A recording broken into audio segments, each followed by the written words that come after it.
नमस्कार दोस्तों, आपके अपने चैनल हमारे संस्कार में आपका बहुत बहुत स्वागत है। आज हम आपके लिए लेकर आए हैं बैसाख महात्म्य कथा अध्याय 5। लेकिन उससे पहले अगर आप हमारे चैनल पर नए हैं और अभी तक चैनल को सब्सक्राइब नहीं किया है तो आप सभी से निवेदन है, प्लीज़ हमारे चैनल को सब्सक्राइब करें, वीडियो को लाइक करें, ज़्यादा से ज़्यादा शेयर करें, बेल आइकन को भी दबाना ना भूलें। कमेंट्स बॉक्स में ओम नमो भगवते वासुदेवाय नमः, हर हर महादेव लिखना ना भूलें। आपका ये छोटा सा प्रयास हमारी बहुत बड़ी मदद करता है, इसीलिए अपना सहयोग और प्यार हमें ऐसे ही प्रदान करते रहें। परम पिता परमेश्वर की कृपा आप सभी पर हमेशा बनी रहे। जैसा कि आज बृहस्पति का दिन है और बृहस्पति भगवान को हम सभी बहुत ही पावन और पवित्र मानते हैं और वे एक मनोकामनाओं को पूर्ण करने वाले देवता के रूप में जाने जाते हैं। बृहस्पति का अनेक जगह उल्लेख मिलता है। ये एक तपस्वी ऋषि थे। इन्हें तीक्ष्ण श्रृंग भी कहा गया है। धनुष बाण और सोने का परशु इनके हथियार थे और तांबे के रंग के घोड़े इनके रथ में जोते जाते थे। बृहस्पति को अत्यंत पराक्रमी बताया जाता है। इंद्र को हराकर इन्होंने उनसे गायों को छुड़वाया था। युद्ध में अजय होने के कारण योद्धा लोग इनसे हमेशा प्रार्थना करते हैं। ये अत्यंत परोपकारी थे, जो शुद्ध आचरण वाले व्यक्तियों को अर्थात जो धर्म का आचरण करने वाले थे उनके सभी कष्टों का हरण करने के साथ साथ हर प्रकार के भय से उन्हें मुक्ति दिलवाते थे। इन्हें ग्रह पुरोहित के नाम से भी जाना जाता है और इनके बिना कोई भी यज्ञ सफल नहीं माना जाता। जब तक कि इन्हें इनका भाग प्राप्त नहीं होता तब तक वह यज्ञ अधूरा ही रहता है। वेदों के अनुसार बृहस्पति को देवताओं का पुरोहित माना गया है और ये अंगिरा ऋषि की सुरूपा नाम की पत्नी से पैदा हुए थे। तारा और शुभा इनकी दो पत्नियां थीं। एक बार सोम तारा के साथ गोपनीय रूप से संभोग हुआ और तारा गर्भवती हुई। इस पर बृहस्पति और सोम में युद्ध ठन गया, यानी कि लड़ाई छिड़ गई। अंत में ब्रह्मा जी ने हस्तक्षेप किया। तारा ने बुध को जन्म दिया, जो चंद्रवंशी राजाओं के पूर्वज कहलाए। महाभारत के अनुसार बृहस्पति के संवर्त और उत्थय नाम के दो भाई थे। संवर्त के साथ बृहस्पति का हमेशा झगड़ा रहता था। पद्म पुराण के अनुसार देवों और दानवों के युद्ध में जब देव पराजित हो गए तो दानव देवों को कष्ट देने लगे, तो बृहस्पति ने शुक्राचार्य का रूप धारण कर दानवों का मर्दन किया और नास्तिक मत का प्रचार कर उन्हें धर्म भ्रष्ट कर दिया। बृहस्पति को देवताओं के गुरु की पदवी प्रदान की गई। ये स्वर्ण मुकुट तथा गले में सुंदर माला धारण किए रहते हैं। ये पीले रंग के वस्त्र पहने हुए कमल आसन पर आसीन रहते हैं तथा 4 हाथों वाले हैं। इनके 4 हाथों में स्वर्ण निर्मित दंड, रुद्राक्षमाला, पात्र और वरमुद्रा शोभायमान रहती है। हमारे प्राचीन ऋग्वेद में बताया गया है कि बृहस्पति बहुत ही सुंदर हैं। ये सोने से बने महल में निवास करते हैं और इनका वाहन स्वर्ण निर्मित रथ है, जो सूर्य के समान चमकता रहता है, जिसमें सभी सुख सुविधाएं संपन्न हैं। उस रथ में वायु के वेग से चलने वाले पीले रंग के 8 घोड़े जुते रहते हैं। देवगुरु बृहस्पति की 3 पत्नियां हैं, जिनमें से ज्येष्ठ पत्नी का नाम शुभा, कनिष्ठ का तारा या तारका तथा तीसरी रानी का नाम ममता है।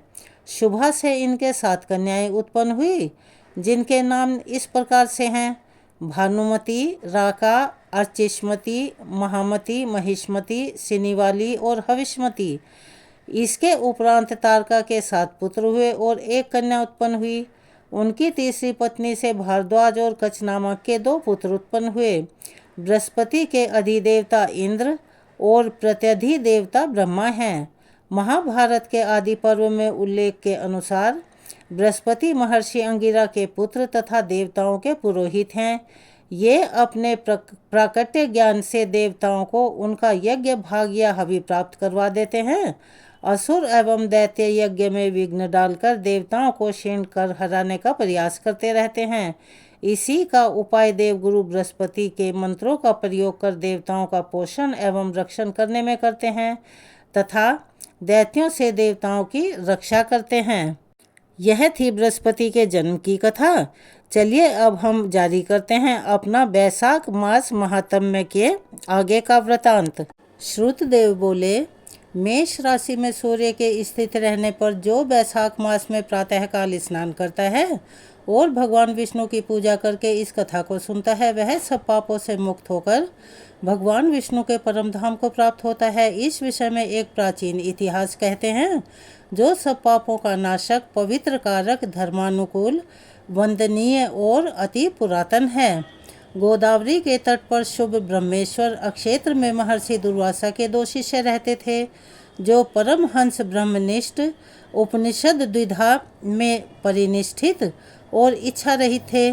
वे भिक्षा मात्र भोजन करते और पुण्यमयी जीवन बिताते हुए गुफा में निवास करते थे।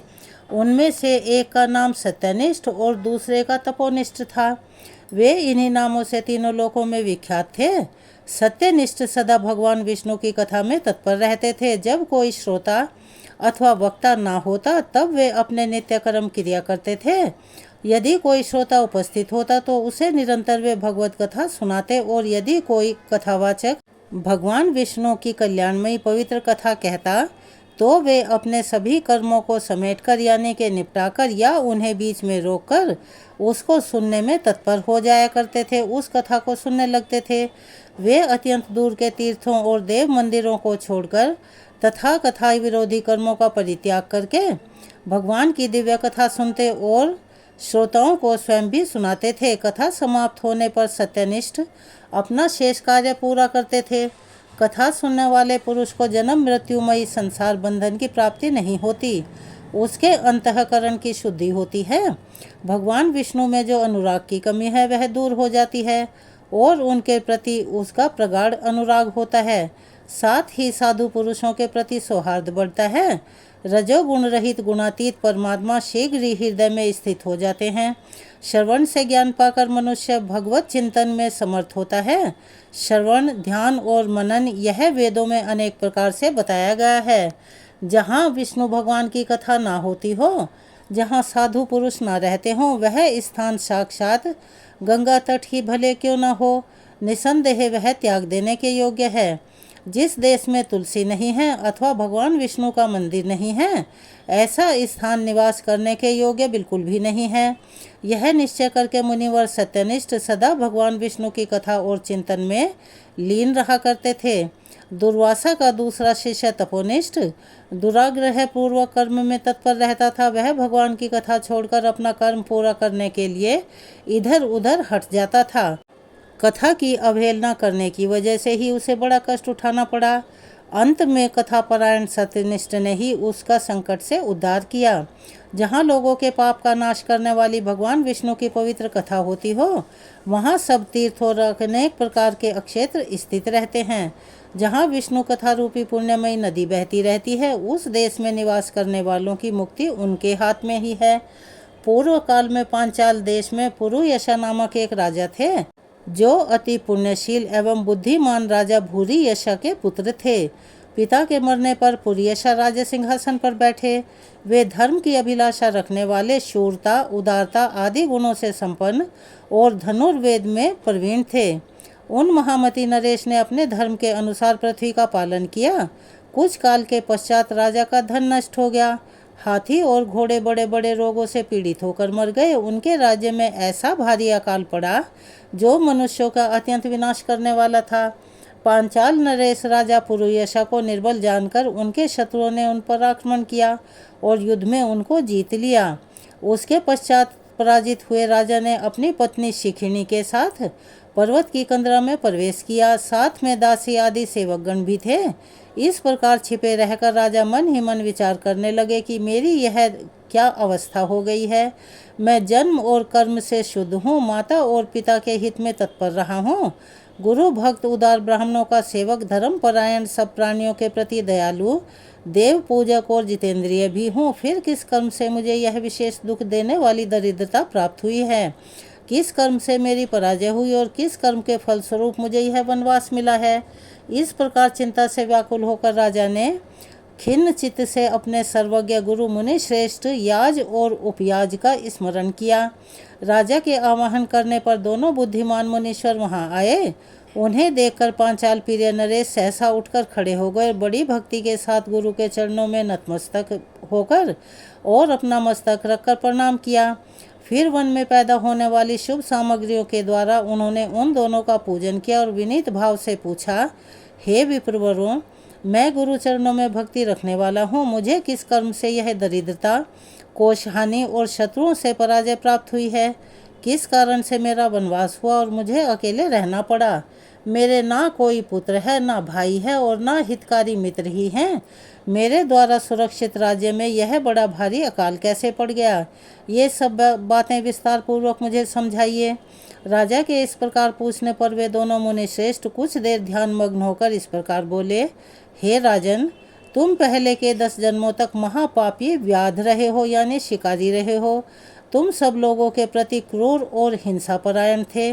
तुमने कभी लेश मात्र भी धर्म का अनुष्ठान नहीं किया।